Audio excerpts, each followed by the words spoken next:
Hello, and welcome to a radio program produced by Friends of Terry Virgil. I'm your host, Terry Virgil, and today's episode is Transgender Cannot Be Proven Without a Cite. Many people have been trying to give me different websites to go to, which is fine, and I've seen probably dozens and dozens and dozens and dozens of these, so that they can prove that transgenderism or being a transgender is real. Well, it's kind of hard to say, but yes, they cannot prove a fact without a cite, and that's a CIT type of a site that I'm referring to. A website which is a which is a SIT type of a site.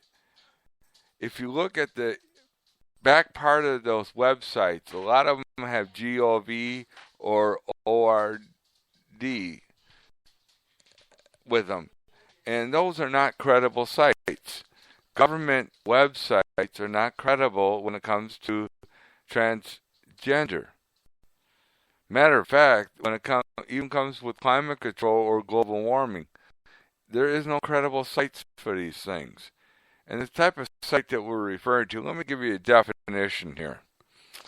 It's called a citation, not the traffic ticket that you're getting or ticket that you're getting for doing something against the law. That's not what I'm talking about here. What I'm talking about is an incredible site with a citation, something that can be reviewed, can be discussed, can be written about. I happen to be a professional scholar, by the way, a legal scholar, by the way. So you could say, in all reality, I've studied and done research. I've been trained how to do research. And a lot of people come up to me and say, well, transgender is real because a certain judge would say that it's real. A certain judge has got to back up what they're saying on the bench. Every judge is supposed to do this unless they are a liberal judge, supposed to have a citation or a cite that would back up what they're ruling on the bench. For example, 5 judges cannot make a law. They cannot rule without seeing actual evidence or even proof. See, when you give me a website, people, it's called a SIT type of a site. It's got either GOV at the end of it, which means I already know it's a liberal website. I already know it's going to be so lopsided and full of false information that it's about as useful as a $3 bill. So if you give me that type of a website to go through, you already know that I got it in my mind that it's as phony as a $3 bill. Okay, ORG might give me something to look at.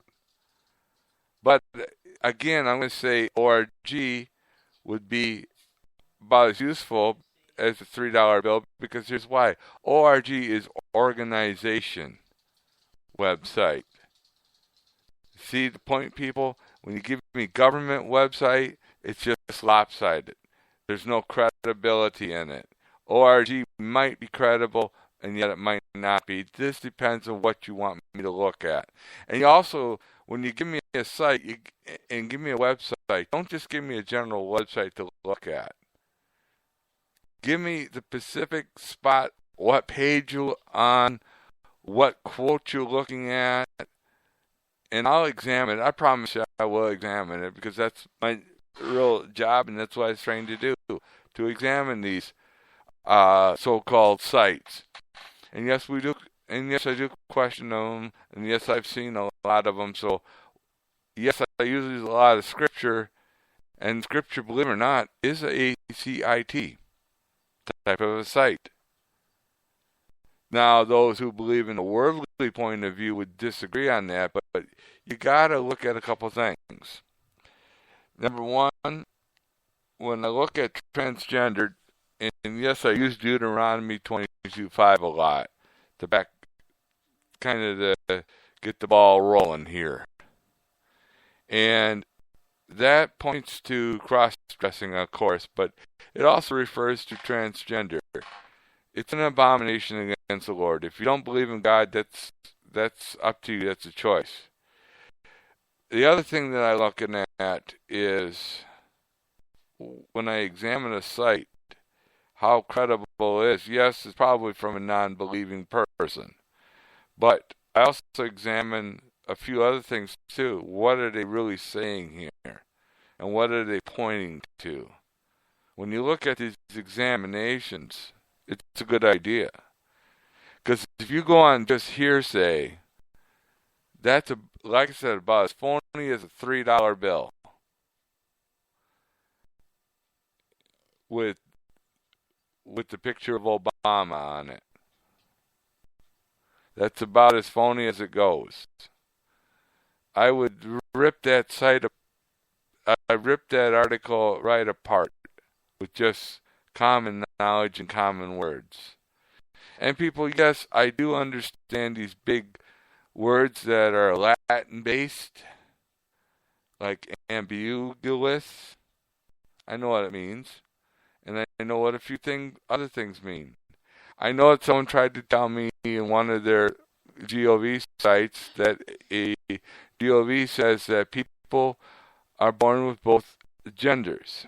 Some of them are. They gave me a number of 4,500. Well, I'm going to say this much. That's a liberal website. And 4,500 is not an accurate number.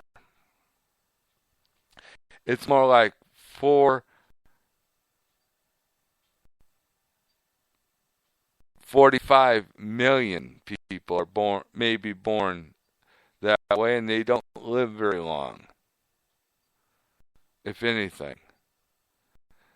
Maybe. And I'm saying maybe. I'm not saying it's not definite. And it's not what they say it is. It's called being a hermaphrodite. Or, in liberal terms, intersexual. So we could say it this much. Yes, I've done this. I looked at studies. Yes, I look at politically correctness and words. I actually, believe it or not, I have examined one website where so-and-so is so credible, and I found every word in there. I examined each and every syllable of those words that were being used. It was improperly used. It was liberal in writing. It was garbage. Matter of fact, it talked about global warming by Al Gore. So that answers that question, where it came from. The founder of the internet, by the way. And yes, a lot of these sites like GOV and .org, you could change words in there on your own, believe it or not. Matter of fact, if you go to Wikipedia, which I never do or recommend, you can even type in your own meanings in there, and it stays for a long time until someone else changes it. You didn't know you could do that with Wikipedia, so Wikipedia would be out in this case. It's not a site. I use dictionaries a lot of times, and I use many dictionaries when I look at things like transgender meanings of words. So when you send me a CIT site, remember, I will use different meanings of different words. Like, for example, let me give you a good example of a meaning of a word. Here in the United States, speaking English, we got one word without a meaning at all. Now, the sexual immorals, which is your homosexuals, LGBTs, transvestites, transsexuals, transgenders, cross-dressers, and so forth, and those that love bestiality and incest, and so forth. Yes, those are sexual immorals. Yes, there's a difference between immoral and immorality. Immorality is the living of that lifestyle. You can be sexually immoral, but yet you might not be living that lifestyle of sexually immoral. So there's a difference there. It's just in how you put it. When you look at the Greek words, I use a lot of times the Greek words to define the word. Let's take transgender for one of those things. The word trans, Trans, trans means to change or to move. It means to shift the product, such as transmission will shift an automobile in a different direction or give it more power. That's what it transfers the power into energy. So that's one word. Gender. That really, the word gender really is a liberal word that is used. It defines a person's physical body. Either they are male or a female. In all reality, the right word to use would be sexual orientation. That's the correct word to use. But we use the word gender all the time, so we'll stick with that one and go with that. I'm not politically correct and things like that. When you look at how to define sexual immoral, you take a look at the words in there: transvestite, transsexual, transgender. What do you got right there? You got the word to move from one sexual orientation into another. A transvestite is no more than a man putting on women's clothing and parading around looking like an idiot. A transsexual is almost the same, almost, except for they're less liberal. So transgender is what we're talking about today. I have people that are debating me on my Facebook page, which is great. I love this idea. Debate me on this. Show me something. To this day, they can show me a GOV website, but cannot show me anything else. I will tear a GOV website apart faster than you could say go. Let's put it that way. GOV is meaningless here. It's not credible. Matter of fact, in college, we talked about these different things called GOV, ORG, and C and COM, COM, and a few other phrases too.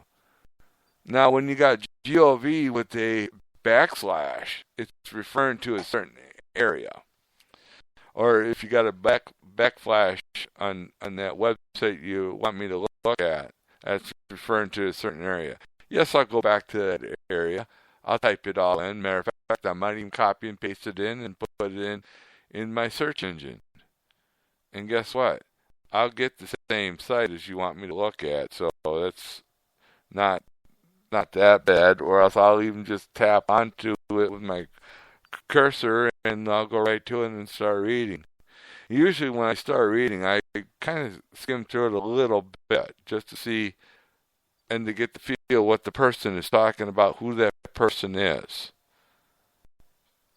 In other words, it's not judgmental that I'm using here when it's called transgender. I'm using something called a CIT, which will back up what's being said up there.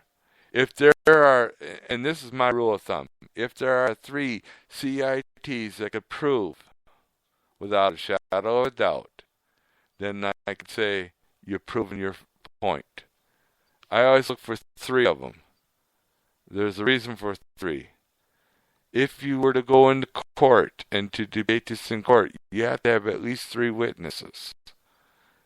I know the law says 2 or more, but you should have a third one to back up as a backup source. And when I do a lot of researching in these areas, yes, I am a scholar. Yes, I understand what you're saying when you tell me this is a fact, this is what we hear, this is what the liberals are saying, as facts.